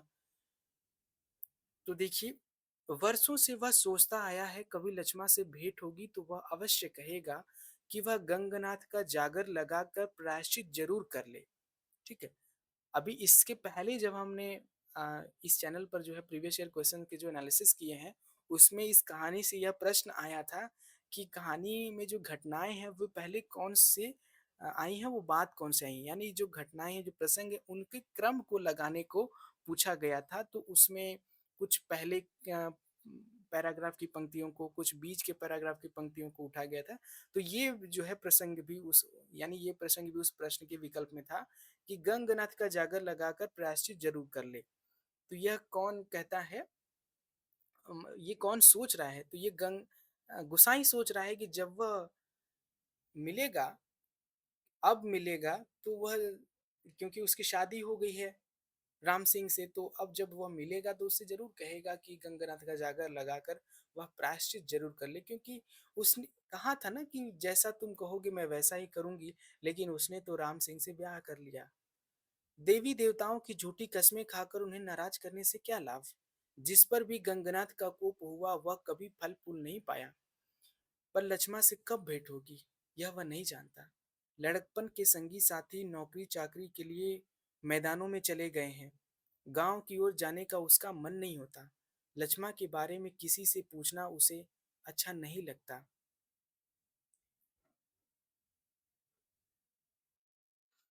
आगे देखिए, जितने दिन नौकरी रही वह पलटकर अपने गाँव नहीं आया, ठीक है? जब वह छुट्टी पर एक बार आया, फिर उसके बाद जब चला गया और वहाँ उसे किशन सिंह के द्वारा पता चलता है कि लक्ष्मा से राम सिंह का ब्याह हो गया है, तो वह फिर उसके बाद जितने दिन तक नौकरी रही, वह पलटकर अपने गाँव नहीं आता है। एक स्टेशन से दूसरे स्टेशन का वॉलंटियरी ट्रांसफ़र लेने वालों की लिस्ट में नायक गुसाई सिंह का नाम ऊपर आता रहा, लगातार 15 साल तक, है ना? यानी वो 15 सालों तक अपने घर नहीं गया और इधर-उधर जो है वो कोई नौकरी जो है करता रहा जिसमें वो वहाँ एक स्टेशन से दूसरे स्टेशन वॉलंटरी ट्रांसफ़र जो है लेता रहा, वॉलंटियर बनता रहा स्टेशनों पर। पिछले बैसाख में ही वह गाँव लौट आया। यानी फिर उसके बाद जो 15 साल बाद जब वह लौटा, तो वह महीना कौन-सा था? ये प्रश्न बहुत बार आता है। तो वह जो महीना था, वो बैसाख का महीना था, है ना? 15 साल बाद रिज़र्व में आने पर काले बालों को लेकर गया था, खिचड़ी बाल लेकर लौटा। यानी अपनी जवानी में गया था और बुढ़ापे में आया जब उसके बाल जो है खिचड़ी हो गए थे यानी उसमें जो है काले और सफेद दोनों बाल मिल गए थे ऐसे जो कि खिचड़ी जैसे बन गए थे। लक्ष्मा का हट उसे अकेला बना गया। यानी वो ये सोचता रहा कि लक्ष्मा उससे प्रेम करती है, वो उसी से शादी करेगी और वो भी यही सोचता रहा कि वो लक्ष्मा से ही अपना जीवन के सभी सुख-दुःख बाँटेगा और उसी के साथ जीवन आगे बढ़ाएगा। लेकिन उसने कभी लक्ष्मा के अलावा और किसी के बारे में नहीं सोचा और लक्ष्मा का हठ ही यानी लक्ष्मा के साथ जीवन बिताने का हठ उसे नितांत अकेला बना गया। आज इस अकेलेपन में कोई होता जिसे गुसाई अपनी ज़िंदगी की किताब पढ़कर सुनाता, शब्द-शब्द, अक्षर-अक्षर, कितना देखा, कितना सुना और कितना अनुभव किया है उसने। पर नदी किनारे की यह तपती रेत, पंचक्की की खटर-पटर और महल की छाया में ठंडी चिलम को निष्प्रयोजन गुड़गुड़ाता गुसाईं और चारों ओर अन्य कोई नहीं, एकदम निर्जन, निस्तब्ध, सुनसान। एकाएक गुसाईं का ध्यान टूटा। पिशान के थैलों को इधर-उधर रखने लगा, काठ की चिड़ियाँ किट-किट बोल रही थीं और उसी गति के साथ गुसाईं को अपने हृदय की धड़कन का आभास हो रहा था। घट के छोटे कमरे में चारों ओर पिसे हुए अन्न का चूर्ण फैल रहा था, जो अब तक गुसाई के पूरे शरीर पर छा गया था। इस कृत्रिम सफेदी के कारण वह वृद्ध सा दिखाई दे रहा था। स्त्री ने उसे नहीं पहचाना। ठीक है। यहाँ थोड़ा सा मुझे लग रहा है कि कहानी, हाँ, सीधे यहाँ पृष्ठ जो है 79 पृष्ठ से यहाँ पर 2 पृष्ठ इसके गायब हैं, 81। ठीक है। तो यहाँ पर हम देखते हैं, तो एकाएक गुसाई को ध्यान जो टूटता है ना, वो मैं कहानी कुछ बता दे रहा हूँ आपको। अ, गुसाई का ध्यान इस तरह टूटता है कि एक स्त्री को वह जो है अपने घट की तरफ आता हुआ देखता है और दूर से आते हुए देखते हुए जो है उसे लगता है कि वो कौन है। जैसे-जैसे वो पास आती है, उसे ये आभास हो जाता है कि जो है ये लक्ष्मा ही है ना? और जब वो ये समझ जाता है कि लक्ष्मा है, तो वो महल की छाँ से उठकर जो है, वो तुरंत जो है घट के अंदर चला जाता है और पिशान के थैलों को इधर-उधर रखने लगता है। यानी वो अपने को थोड़ा व्यस्त दिखाने की कोशिश करता है, क्योंकि अचानक उसका जो प्रेम है, इतने वर्षों का जो प्रेम है, उसके ठीक सामने आ खड़ा हुआ है और उससे मुकाबला करने का, उसके साथ उसे देखने का अचानक वो जो अवसर है, वो उसे थोड़ा असमंजस की स्थिति में डाल देता है और वह घट के अंदर जाता है और अपने आप को थोड़ा व्यस्त दिखाने की कोशिश करने लगता है ना? तो यहाँ पर उसका जो यहाँ पर देखिए एक बिंब है, काठ की चिड़ियाँ किट-किट बोल रही थीं और उसी गति के साथ गुसाई को अपने हृदय की धड़कन का आभास हो रहा था। यानी जो उसका धड़कन है, जो उसकी हृदय की धड़कन है, वो बहुत तेज़ी से चल रही थी। यानी इतने वर्षों बाद अपने उस प्रेमिका को, उस लक्ष्मा को देख कर, पाकर वो समझ नहीं पा रहा है कि वो उसका सामना कैसे करे। तो उसके हृदय में जो है या उसका जो हृदय बहुत तेज़ी से धड़कने लगता है अचानक। घट के छोटे कमरे में चारों ओर पिसे हुए अन्न का चूर्ण फैल रहा था, जो अब तक गुसाई के पूरे शरीर पर छा गया था, इस कृत्रिम सफेदी के कारण वह वृद्ध सा दिखाई दे रहा था। स्त्री ने उसे नहीं पहचाना, है ना? बहुत सारे जो पिसान के जो है उसके जो आटा है उसके चेहरे पर, उसके सब बालों पर लग जाने की वजह से जो है, वो वृद्ध जैसा लग रहा था और जो आई हुई नई स्त्री है, जिसे अभी तक जो है वो मान गया है कि लक्ष्मा है, लेकिन लक्ष्मा की तरफ से यह नहीं पता चला है, तो उसे वह जो है चाहता है कि वो पहचान ना पाए, इस ढंग से वो अपने में व्यस्त है। उसने दोबारा वही शब्द दोहराए। वह अब भी तेज तेज धूप में बोझा सर पर रखे हुए गुसाई का उत्तर पाने को आतुर थी। यानी जब लक्ष्मा आती है तो वो घट के पास पहुंचकर अंदर पूछती है कि मेरा जो है क्या मेरा गेहूं पिसाया जा सकता है? मुझे आटे की बहुत ज़रूरत है। क्या अभी मेरा तुरंत पीसा जा सकता है क्या? तो वह कुछ नहीं बोलता है और अपने काम में व्यस्त है और फिर वो जो है स्त्री जो आई है, वो फिर से बोलती है। शायद नकारात्मक उत्तर मिलने पर वह उल्टे पाँव लौटकर किसी अन्य चक्की का सहारा लेती। यानी वो एक बार और कोशिश करती है कि मुझे जवाब मिल जाए कि मेरा जो है गेहूँ पीस लिया जाएगा या नहीं। इस जो है आशा में वह फिर से उत्तर पाने की कोशिश करती है। दूसरी बार के प्रश्न को गुसाई न टाल पाया, उत्तर देना ही पड़ा।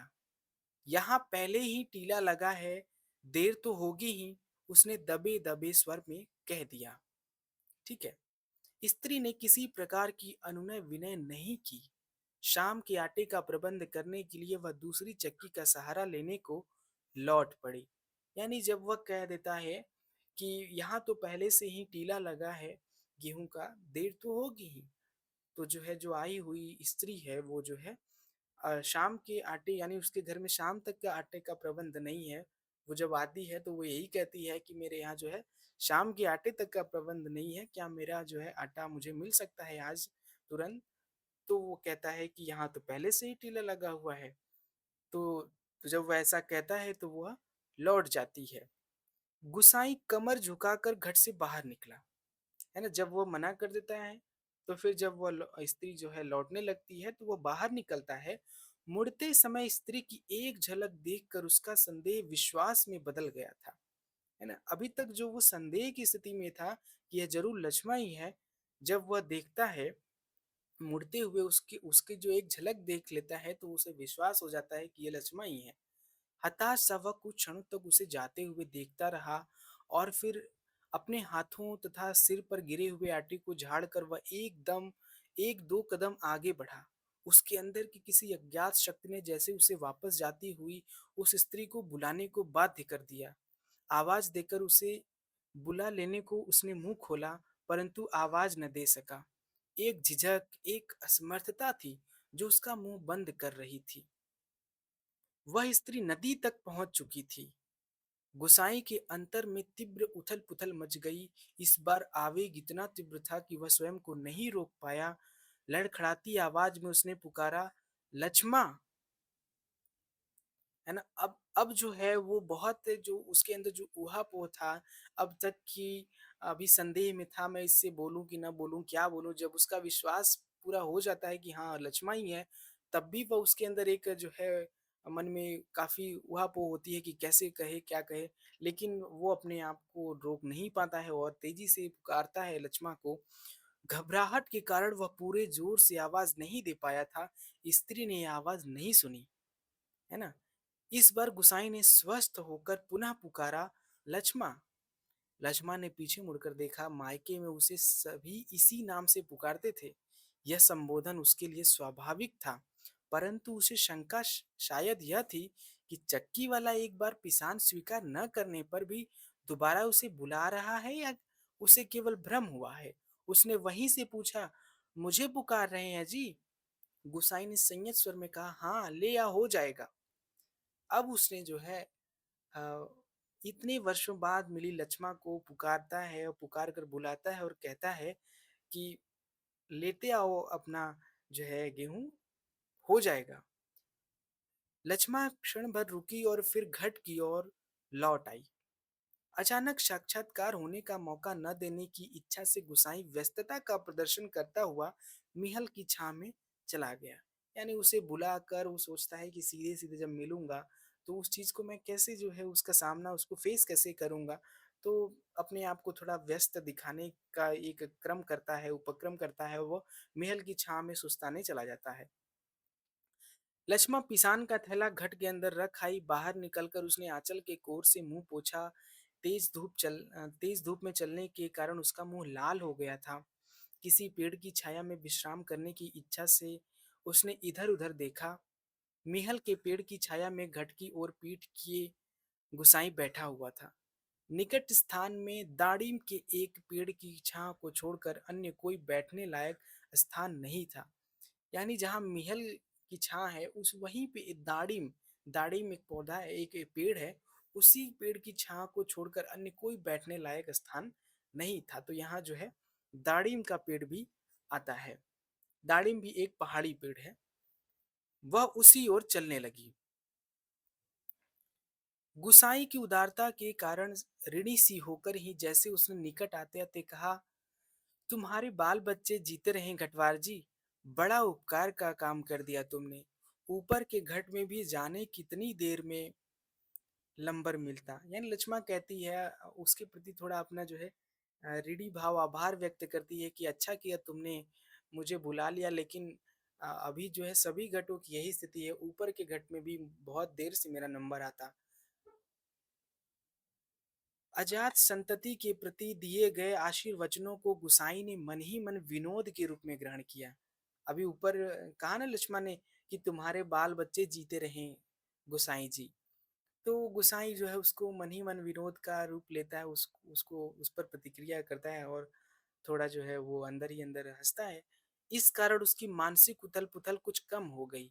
लक्ष्मण उसकी ओर देखे इससे पूर्व ही उसने कहा, जीते रहें तेरे बाल बच्चे लक्ष्मण, मायके कब आई? गुसाई ने अंतर में घुमड़ती आंधी को रोक कर यह प्रश्न इतने संयत स्वर में किया जैसे वह भी अन्य 10 आदमियों की तरह लक्ष्मण के लिए एक साधारण व्यक्ति ही हो, है ना? अभी जैसे वो लक्ष्मण सोच रही थी ना कि मुझे तो सब लक्ष्मण नाम से ही पुकारते हैं, तो ये व्यक्ति मुझे लक्ष्मण से पुकार रहा है तो ये कोई गाँव का ही व्यक्ति है। और उसे भ्रम होता है कि कहीं वो मुझे बुला रहा है या फिर नहीं, क्योंकि अभी तो उसने मुझे लौटा दिया था। और उसने इतने संयत स्वर में उससे बातचीत का सिलसिला शुरू किया है और उसे लग रहा है कि कितना साधारण व्यक्ति है, अपने आप को वो मान रहा है कि जैसे वो भी लक्ष्मण के लिए बहुत साधारण है, लेकिन है उसका क्या है? प्रेमी है, ठीक है? दाड़िम की छाया में पात पतेल झाड़कर बैठते लक्ष्मण ने शंकित दृष्टि से गुसाई की ओर देखा। कोसी की सूखी धार अचानक जल प्लावित होकर बहने लगती तो भी लक्ष्मण को इतना आश्चर्य नहीं होता जितना अपने स्थान से केवल 4 कदम की दूरी पर गुसाई को इस रूप में देखने पर हुआ। है ना? अभी तक वो शंकित दृष्टि से गुसाई की ओर देखती है और पहचान जाती है ना? और अभी जो है लक्ष्मण के बारे में कहानीकार कह रहा है कि लक्ष्मण को इतना आश्चर्य नहीं होता, है ना? जितना अपने स्थान पर 4 कदम की दूरी पर बैठे गुसाई को देखकर होता है ना? अगर अचानक कोसी की सूखी धार अचानक जो है अगर उसमें बाढ़ भी आ जाती, तो भी उसे कोई आश्चर्य नहीं होता। लेकिन जब वह गुसाई को अपने सामने बैठा हुआ पाती है, तो उसे जो आश्चर्य होता है। विस्मय से आंखें फाड़कर वो उसे देखे जा रही थी, जैसे अब भी उसे विश्वास न हो रहा हो कि जो व्यक्ति उसके सम्मुख बैठा है, वह उसका पूर्व परिचित गुसाई ही है ना? वह उसका पूर्व परिचित प्रेमी है और वह कौन है? गुसाई है। तुम जाने लक्ष्मण क्या कहना चाहती थी, शेष शब्द उसके कंठ में ही रह गए। हाँ, पिछले साल पलटन से लौट आया था, वक्त काटने के लिए यह घट लगवा लिया। ठीक है? तो वक्त काटने के लिए उसके जीवन में इतना अकेलापन आ गया था कि वक्त को बिताने के लिए, समय काटने के लिए जो है गुसाई ने यह घट लगवा लिया। गुसाई ने उसकी जिज्ञासा शांत करने के लिए कहा। होठों पर मुस्कान लाने की उसने असफल कोशिश की। कुछ क्षणों तक दोनों कुछ नहीं बोले, फिर गुसाई ने ही पूछा, बाल बच्चे ठीक हैं? आंखें जमीन पर टिकाए गर्दन हिलाकर संकेत से ही उसने बच्चों की कुशलता की सूचना दे दी। अब जो है गुसाई और लक्ष्मण एक दूसरे के सामने हैं और दोनों के सामने अपनी पूर्व स्मृतियां जो हैं जो उनकी अपनी प्रेम की स्मृतियाँ हैं, वो कौंध रही हैं दिमाग में और जो है आपस में ये संवाद का सिलसिला शुरू हुआ है उनके बीच। और लक्ष्मा जो है, वो उसकी जो आँखें हैं, वो ज़मीन पर टिकी हुई हैं और वह गर्दन से संकेत करती है कि हाँ, बच्चे भी ठीक ही हैं। ज़मीन पर गिरे एक दाड़िम के फूल को हाथों में लेकर लक्ष्मा उसकी पंखुड़ियों को एक-एक कर निरुद्देश्य तोड़ने लगी। अब उसके मन में लक्ष्मा के मन में भी जो है कुछ जो है उथल-पुथल जो है होने लगता है कि अब वो किस तरीके से जो है सामना करे गुसाई का। और गुसाई पतली सींग लेकर आग को कुरेदता रहा। और गुसाई भी जो है उसकी भी मनोस्थिति देखिए कि वो एक सीख लेता है और वो आग को जो है अपने जो महल पर लगाया हुआ है छोटा-सा आग का एक ढेर उसमें जो है वो सीख से उसे कुरेद रहा है। यानी मतलब दोनों बहुत असहज स्थिति में हैं, एक-दूसरे से बात करने की स्थिति में।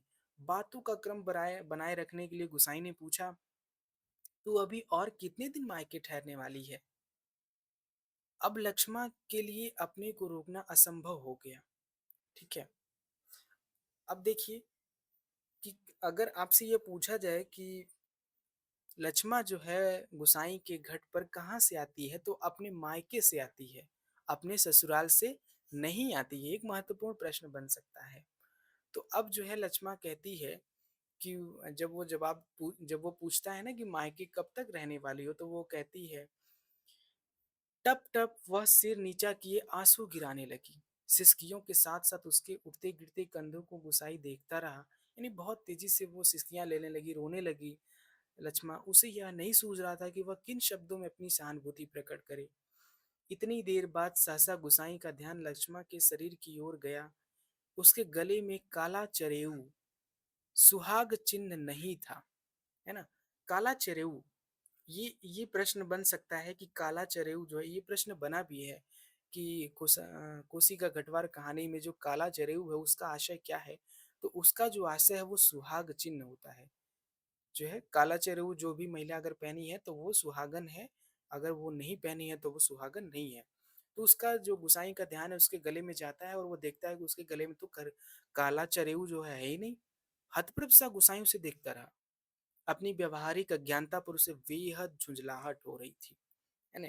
वो उसने पूछा था कि अब तक अब अभी तुम कब तक अपने मायके रहने वाली हो?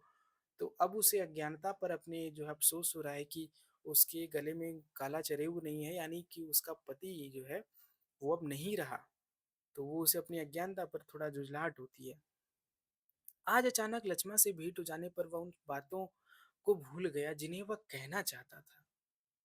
इन क्षणों में वह केवल मात्र श्रोता बनकर रह जाना चाहता था। यानी अब तक क्या हुआ लक्ष्मा के जीवन में, बस उन सब बातों को सुन लेना चाहता था कि कैसे-कैसे उसके साथ उसका जीवन कैसे आगे बढ़ा, क्या-क्या हुआ। गुसाई की सहानुभूतिपूर्ण दृष्टि पाकर लक्ष्मा आंसू पोंछती हुई अपना दुखड़ा रोने लगी। कहती है जिसका भगवान नहीं होता उसका कोई नहीं होता। जेठ-जेठानी से किसी तरह पिंड छुड़ाकर यह माँ की बीमारी में आई थी, यहाँ माँ की बीमारी में आई थी, वह भी मुझे छोड़कर चली गई, है ना? अपने माँ की बीमारी में आई थी लक्ष्मा। एक अभागा मुझे रोने को रह गया है, उसी के लिए जीना पड़ रहा है, नहीं तो पेट पर पत्थर बाँधकर कहीं डूब मरती जंजाल कटता। एक अभागा, उसका जो बेटा जो है यहाँ पर है, जिसके लिए वो कहती है कि उसी के लिए मैं जी रही हूँ, वरना अब तक तो मर जाती। यहाँ काका-काकी के साथ रह रही हो? गुसाई ने पूछा। मुश्किल पड़ने पर कोई किसी का नहीं होता जी। बाबा की जायदाद पर उनकी आंखें लगी हैं। सोचते हैं कहीं मैं हक न जमा लूं। मैंने साफ-साफ कह दिया मुझे किसी का कुछ लेना देना नहीं। जंगलात का लीसा ढो ढो कर अपनी गुजर कर लूंगी। यानी जंगलात का जो लीसा है लकड़ी जो है लकड़ी लवा ढो कर जो है अपना गुजारा कर लूंगी, यानी उनको बेच बेच कर जो है अपना जो धन इकट्ठा करूंगी, अपना गुजारा कर लूंगी, लेकिन किसी की आंख का कांटा बनकर नहीं रहूंगी। गुसाई ने किसी प्रकार की मौखिक संवेदना नहीं प्रकट की, यानी उसने कुछ बोला नहीं, केवल सहानुभूतिपूर्ण दृष्टि से उसे देखता रहा। दाड़िम के वृक्ष से पीठ टिकाए लक्ष्मा घुटने मोड़ कर बैठी थी।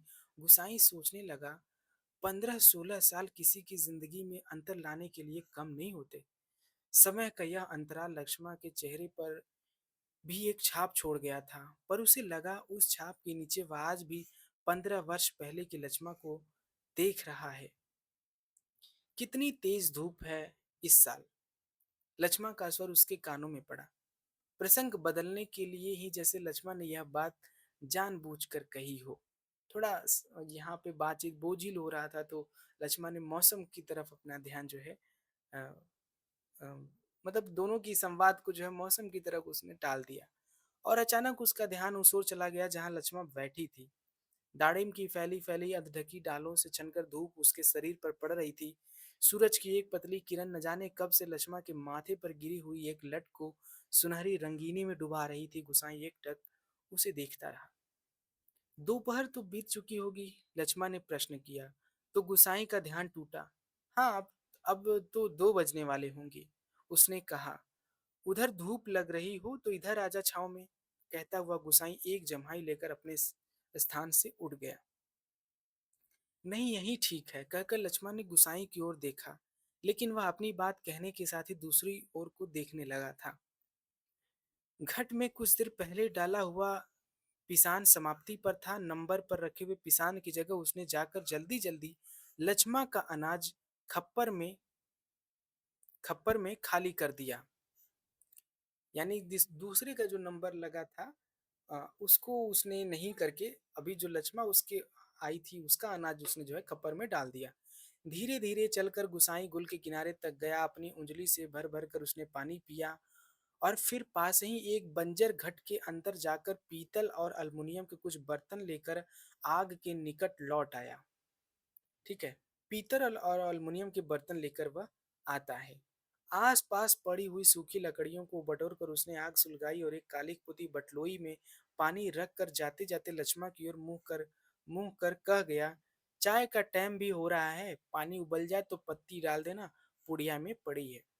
यानी वो एक बटलोई लाता है और उसमें चाय के लिए पानी गर्म करने को रख देता है और कह देता है कि चाय का टाइम हो गया है और पानी उबल जाए तो चाय पत्ती डाल देना, पुड़िये में पड़ी हुई है।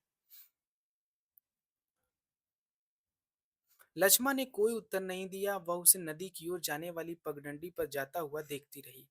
यानी यह थोड़ा सा उसके लिए वो कह देता है कि थोड़ा चाय मैंने पानी उबलने के लिए रख दिया, और वो नदी की तरफ आगे बढ़ जाता है और यहाँ पर वो लक्ष्मा उसे देखती रहती है।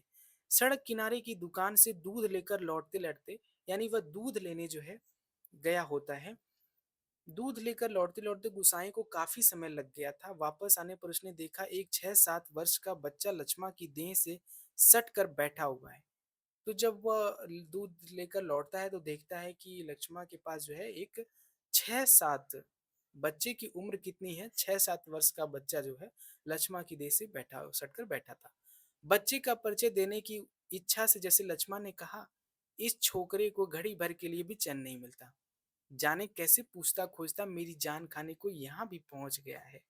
यानी बच्चे बच्चे तो होते ही हैं, जहाँ माँ जाती है किसी तरह पूछते-पाछते वो पहुँच जाते हैं, तो वो वहाँ यहाँ भी पहुँच गया था। तो इसका थोड़ा खींज प्रकट करती है कि ये किसी तरीके से जो है यहाँ पहुँच गया। गुसाई ने लक्ष्य किया कि बच्चा बार-बार उसकी दृष्टि बचाकर माँ से किसी चीज़ के लिए जिद कर रहा है।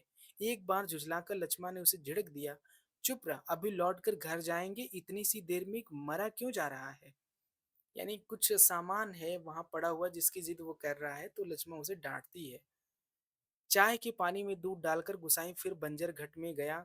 एक थाली में आटा लेकर वह गुल के किनारे बैठा-बैठा उसे गूँथने लगा। यहाँ पर जो है थाली में आटा गूँथ रहा है गुसाई। मिहल के पेड़ की ओर आते समय उसने साथ में 2-1 बर्तन और ले लिए। लक्ष्मण ने बटलोई में दूध चीनी डालकर चाय तैयार कर दी थी। एक गिलास, एक एनेमल का मग और एक अल्युमिनियम के मैसटीन में गुसाई ने चाय ढालकर आपस में बांट ली और पत्थरों से बने बेढंगे चूल्हे के पास बैठकर रोटियां बनाने का उपक्रम करने लगा। ठीक है, चाय बन गई है, उसके बाद वह आटा गूंथकर जो है अब जो है रोटी बनाने जा रहा है। हाथ का चाय का गिलास जमीन पर टिकाकर लक्ष्मा उठी। आटे की थाली अपनी ओर खिसकाकर उसने स्वयं रोटी पका देने की इच्छा ऐसे स्वर में प्रकट की कि गुसाई ना न कह सका। है ना? उसको जब जो है गुसाई को जो है रोटी बनाता हुआ लक्ष्मा देखती है, तो खुद जाती है चूल्हे के पास और उससे जो है आटे की थाली जो है वो ले लेती है। वह खड़ा-खड़ा उसे रोटी पकाते हुए देखता रहा। गोल-गोल डिबिया सरीखी रोटियाँ चूल्हे में खिलने लगीं। वर्षों बाद गुसाई ने ऐसी रोटियाँ देखी थीं, जो अनिश्चित आकार की फौजी लंगर की चपातियों या स्वयं उसके हाथ से बनी बेडौल रोटियों से एकदम भिन्न थीं। आटे की लोई बनाते समय लक्ष्मण के छोटे-छोटे हाथ बड़ी तेजी से घूम रहे थे। कलाई में पहने हुए चांदी के कड़े जब कभी आपस में टकरा जाते, तो खन-खन का एक अत्यंत मधुर स्वर निकलता। चक्की के पाट पर टकराने वाली काठ की चूड़ियों का स्वर कितना नीरस हो सकता है, यह गुसाई ने आज पहली बार अनुभव किया। यानी जब वह रोटी बना रही है, तो उसके जो कंगन हैं, वो जिस तरीके से मधुर स्वर उत्पन्न कर रहे हैं, तो वो उसे लगता है कि असल जो जो रस है, मधुर जो स्वर है वो तो ये है। वो खामखा जो है जो है पंचक्की के काठ की चिड़ियों का जो है स्वर सुना करता है, वो कितना नीरस है। किसी काम से वह बंजर घाट की ओर गया, यानी उसके यहाँ पे बंजर घाट 2 बार आया, 3 ये तीसरी बार आया है। यहाँ पर उसके जो है घाट के बगल में कोई घाट है, जो अब ऐसे ही पड़ा हुआ है। उस ओर गया और बड़ी देर तक खाली बर्तन डिब्बों को वह उठाता रखता रहा। यानी वो अपना कुछ स्टोर रूम उसे बना रखा है, यानी अपना कुछ सामान वहाँ पे वो रखता है। वह लौट कर आया तो लक्ष्मण रोटी बनाकर बर्तनों को समेट चुकी थी और अब आटे में सने हाथों को धो रही थी। गुसाई ने बच्चे की ओर देखा, वह दोनों हाथों में चाय का मग थामे टकटकी लगाकर गुसाई को देखे जा रहा था। लक्ष्मण ने आग्रह के स्वर में कहा, चाय के साथ खानी हो तो खा लो, फिर ठंडी हो जाएगी। मैं तो अपने टाइम से ही खाऊँगा, यह तो बच्चे के लिए, है ना? वो जो है, वो ये बताता है कि मैं तो अपने ही टाइम से खाऊँगा, लेकिन यह तो बच्चे के लिए मैंने रोटी जो है बनाया है। स्पष्ट कहने में उसे झिझक महसूस हो रही थी, जैसे बच्चे के संबंध में चिंतित होने की उसकी चेष्टा अनधिकार हो। यानी वो जो बस इतना ही कहता है कि यह तो बच्चे के लिए और पूरी बात नहीं कहता। यानी ऐसा लगता है कि वो पूरी तरीके से उस पर हक या अधिकार भाव से नहीं कह सकता कि ये तो बच्चे के लिए मैंने कहा है, क्योंकि मतलब मेरा तुमसे एक संबंध है पूर्व, तो उसके वजह से मैं ऐसा कर रहा हूँ। लेकिन वो थोड़ा हिचकता है और पूरी बात नहीं कहता है, रुक जाता है। फिर लक्ष्मण कहती है, नन्ना जी, वह तो अभी घर से खाकर ही आ रहा है, मैं रोटियां बनाकर रख आई थी। अत्यंत संकोच के साथ लक्ष्मण ने आपत्ति प्रकट कर दी। तो यूं ही कहती है, कहाँ रखी थी रोटियां घर में? बच्चे ने रुआसी आवाज में वास्तविक स्थिति स्पष्ट कर दी। यहाँ पर जो है बच्चे ने जो है अपनी माँ लक्ष्मा का जो है जो झूठ है वो प्रकट कर दिया कि कहाँ रोटी रखी थी, तुमने तो रोटी बनाई ही नहीं। वह ध्यानपूर्वक अपनी माँ और इस अपरिचित व्यक्ति की बातें सुन रहा था और रोटियों को देखकर उसका संयम ढीला पड़ गया था। वो उसे भूख लगी होगी और वो अ, कुछ खाने के लिए ही माँग रहा था, उसी की ज़िद कर रहा था और यही सब देखकर जो है गुसाई रोटी बनाने चला गया था और रोटी जब बन जाती है तो बच्चे से तो अब रहा नहीं जाता। चुप! आँखें तरेर कर लक्ष्मण ने उसे डाँट दिया। बच्चे के इस कथन के कारण उसकी स्थिति हास्यास्पद हो गई थी, है ना? इस कारण लज्जा से उसका मुंह आरक्त हो उठा। यानी बच्चे ने जब उसका जो है प्रकट कर दिया झूठ, तो वो थोड़ा सा संकोच हो जाती है और वो उसका मुंह जो है लाल हो जाता है। बच्चा है, भूख लगाई होगी, डांटने से क्या फायदा। गुसाई ने बच्चे का पक्ष लेकर 2 रोटियां उसकी ओर बढ़ा दी, परंतु माँ की अनुमति के बिना उन्हें स्वीकारने का साहस बच्चे को नहीं हो रहा था। वह ललचाई दृष्टि से कभी रोटियों की ओर कभी माँ की ओर देख लेता था। गुसाई के बार बार आग्रह करने पर भी बच्चा रोटियां लेने में संकोच करता रहा, तो लक्ष्मण ने उसे झिड़क दिया, मर, अब ले क्यों नहीं लेता, जहां जाएगा वहीं अपने लक्षण दिखाएगा। इससे पहले कि बच्चा रोना शुरू कर दे, गुसाई ने रोटियों के ऊपर एक टुकड़ा गुड़कर रखकर बच्चे को हाथों में दे दिया। भरी भरी आंखों से इस अनोखे मित्र को देखकर बच्चा चुपचाप रोटी खाने लगा। बच्चों के लिए तो जब कोई भूख में उन्हें कुछ दे दे तो वही उनका अनोखा मित्र हो जाता है। तो जो है बच्चा जो है रोटी ले लेता है और खाने लगता है और गुसाई कौतुकपूर्ण दृष्टि से उसके हिलते हुए होठों को देखता रहा।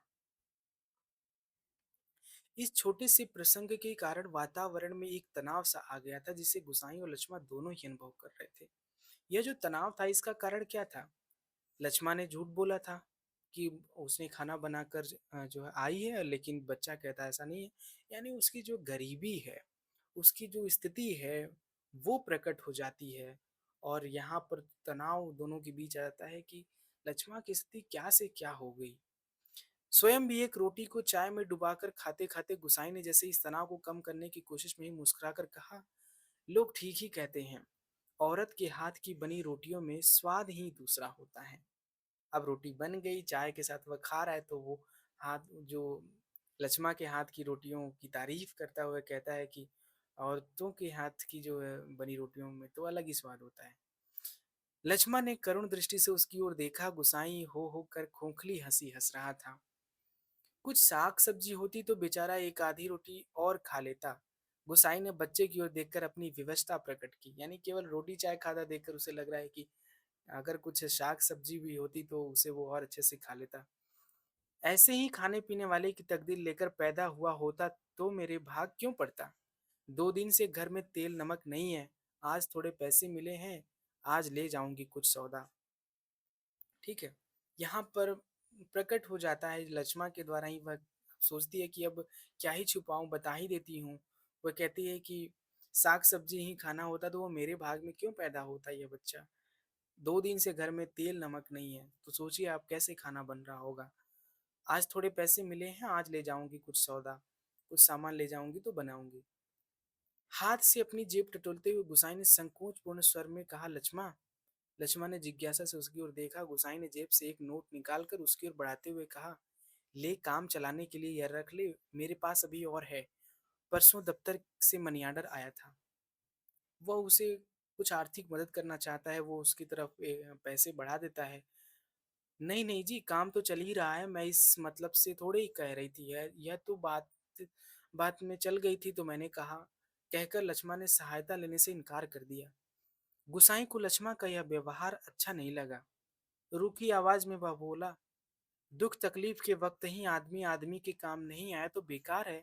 साला कितना कमाया, कितना फूका अपनी इस जिंदगी में, है कोई हिसाब पर क्या फायदा। किसी के काम तो नहीं आया, इसमें एहसान की क्या बात है। पैसा तो मिट्टी है साला, किसी के काम नहीं आया तो मिट्टी, एकदम मिट्टी। ठीक है, यानी अब तक उसके जीवन में ऐसा कोई आया नहीं जिसे वो कभी पैसे दे सके, तो आज उसे देने का मन कर गया उसकी स्थिति देखकर। परंतु गुसाई के इस तर्क के बावजूद भी लक्ष्मण अड़ी रही। बच्चे के सर पर हाथ फेरते हुए उसने दार्शनिक गंभीरता से कहा, गंगनाथ दाहिने रहें तो भले बुरे दिन निभ ही जाते हैं जी, पेट का क्या है। घट के खप्पर की तरह जितना डालो कम हो जाए। अपने पराये प्रेम से हंस बोल दें तो वही बहुत है दिन काटने के लिए। यहाँ भी वह जो गंगनाथ का जो है, गंगनाथ एक देवता है जिसके बारे में वह उनको लेकर पहले कसम भी खाई थी, और यहाँ भी उन उनको ही उनसे आशीर्वचन लेते हुए कहती है कि अगर वो रहें तो सब कुछ बीत ही जाता है। गुसाई ने गौर से लक्ष्मण के मुख की ओर देखा। गौर से जब वो ये बात कहती है तो वो गौर से देखता है। वर्षों पहले उठे हुए ज्वार और तूफान का वहां कोई शेष नहीं था। अब वह सागर जैसे सीमाओं में बदकर शांत हो चुका था। यानी अब वो लक्ष्मण को देखता है तो उसके चेहरे पर एक अलग सी शांति दिखती है। अब वहाँ कोई तूफान नहीं है, क्योंकि वो एक सीमा में बंध गई, किसी से शादी कर ली, किसी की व्याहता हो गई। रुपए लेने के लिए लक्ष्मण से अधिक आग्रह करने का उसका साहस नहीं हुआ। यानी उसके वो स्वाभिमान को, आत्माभिमान को चोट नहीं पहुंचाना चाहता था। पर गहरे असंतोष के कारण बुझा बुझा सा वह धीमी चाल से चलकर वहां से हट गया। सहसा उसकी चाल तेज हो गई और घट के अंदर जाकर उसने एक बार शंकित दृष्टि से बाहर की ओर देखा। लक्ष्मण उस ओर पीठ किए बैठी थी। उसने जल्दी जल्दी अपने निजी आटे के टिन से 2-2.5 सेर के करीब आटा निकालकर लक्ष्मण के आटे में मिला दिया, है ना। अब वह जो है घट के अंदर जाता है और अपना जो आटा है, जो 2-2.5 सेर के करीब, वह जो है लक्ष्मण के आटे में मिला देता है। फिर उसे संतोष की एक जो है सांस लेता है। उसे लगता है कि वो शायद उसकी कुछ मदद कर दे तो उसे उसे उसके लिए एक बड़ी बात होगी। और वो पैसे तो नहीं लेती है, लेकिन वो अपना 2.5 सेर आटा जो है उसके आटे में मिला देता है और वो संतोष की सांस लेता है और अपना हाथ झाड़ता हुआ बाहर आकर बांध की ओर देखने लगता है। ऊपर बांध पर किसी को घूमते हुए देखकर उसने हाँक दी। शायद खेत की सिंचाई के लिए कोई पानी तोड़ना चाहता था। बांध की ओर जाने से पहले वह एक बार लक्ष्मण के निकट गया। पिसान पिस जाने की सूचना उसे देखकर वह वापस लौटते हुए फिर ठिठक कर खड़ा हो गया। मन की बात कहने में जैसे उसे झिझक हो रही हो। अटक-अटक कर वह बोला, "लक्ष्मण" है ना? अभी जो है उसका पिसान जो है वो तैयार है और वो जो है सोच रहा है कि वो कुछ उसकी सूचना दे दे और वो कुछ झिझक रहा है कि वो उससे क्या कहे। फिर वो अटक कर बोलता है कि लक्ष्मण। लक्ष्मण ने सर उठाकर उसकी ओर देखा, गोसाई को चुपचाप अपनी ओर देखते हुए उसे संकोच होने लगा। वह न जाने क्या कहना चाहता है, पर इस बात की आशंका से उसके मुंह का रंग अचानक फीका होने लगा। पर गोसाई ने झिझकते हुए केवल इतना ही कहा, कभी 4 पैसे जुड़ जाएँ तो गंगनाथ का जागर लगाकर भूल-चूक की माफ़ी माँग लेना। पूत परिवार वालों को देवी-देवताओं के कोप से बचा रहना चाहिए, है ना? यानी वो जो कहना चाहता था कि तुमने वादा नहीं निभाया, तुमने कहा था कि तुम जो कहोगे मैं वही करूँगी, लेकिन तुमने वह नहीं किया, तो तुम जो है गंगनाथ का जो जागर लगाकर भूल-चूक की माफ़ी माँग लेना, वरना देवी-देवताओं का कोप जो है होता है, उससे बचे रहना चाहिए। लक्ष्मण की बात सुनने के लिए वह नहीं रुका। इस बात के जवाब का वो इंतज़ार नहीं किया और वह आगे बढ़ जाता है और वो देखने चला जाता है कि कहीं कोई जो है गुल का पानी जो है तोड़ न ले, अपनी तरफ न मोड़ ले। पानी तोड़ने वाले खेतिहर से झगड़ा निपटाकर कुछ देर बाद लौटते हुए उसने देखा, सामने वाले पहाड़ की पगडंडी पर सर पर आटा लिए लक्ष्मण अपने बच्चे के साथ धीरे-धीरे चली जा रही थी। वह उन्हें पहाड़ी के मोड़ तक पहुँचने तक टकटकी बाँधे देखता रहा। घट के अंदर काठ की चिड़िया अब भी किट-किट आवाज कर रही थीं। चक्की का पार्ट खिस्सर-खिस्सर चल रहा था और मथाने की पानी काटने की आवाज आ रही थी और कहीं कोई स्वर नहीं, सब सुनसान, निस्तब्ध। यहीं पर जो है यह कहानी साथियों खत्म हो जाती है। तो कितनी मार्मिक कहानी है, कोसी का गटवार वह उसकी मदद करना चाहता है, लेकिन उसके बारे में वह कितना जो है फ़िक्रमंद है, यानी अब उसे किसी भी बात का कोई मलाल नहीं है, वह उसकी हर तरीके से मदद कर देना चाहता है। इस कहानी के बारे में एक महत्वपूर्ण जो है कथन जो है मैं वो आपको बता देना चाहता हूँ। तो देखिए एक कथन है, यहाँ मैं इसे लिख दे रहा हूँ। सामान्यतः इसे पहाड़ी अंचल की कहानी माना गया है। सामान्यतः इसे पहाड़ी अंचल की कहानी माना गया है। कहानी को देखने से ऐसा लगता भी है कि सामान्यतः इसे पहाड़ी अंचल की कहानी माना गया है, किंतु उसके आंचलिक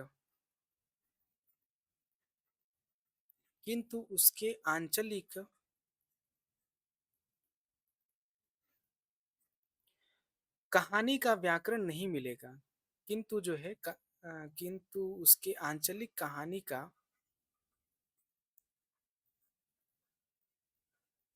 किंतु उसकी आंचलिक कहानी का व्याकरण नहीं मिलेगा। यानी इसे आंचलिक कहानी माना जाता है, लेकिन उसकी आंचलिक कहानी का जो अपना व्याकरण होता है वो नहीं मिलेगा।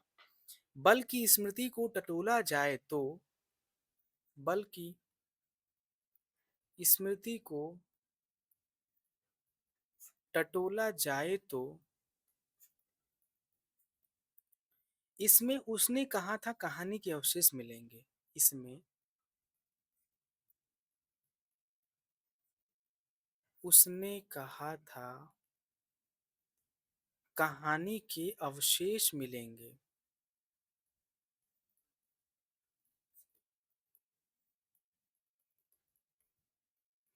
ये जो कथन है, ये विजय मोहन सिंह का है। ठीक है।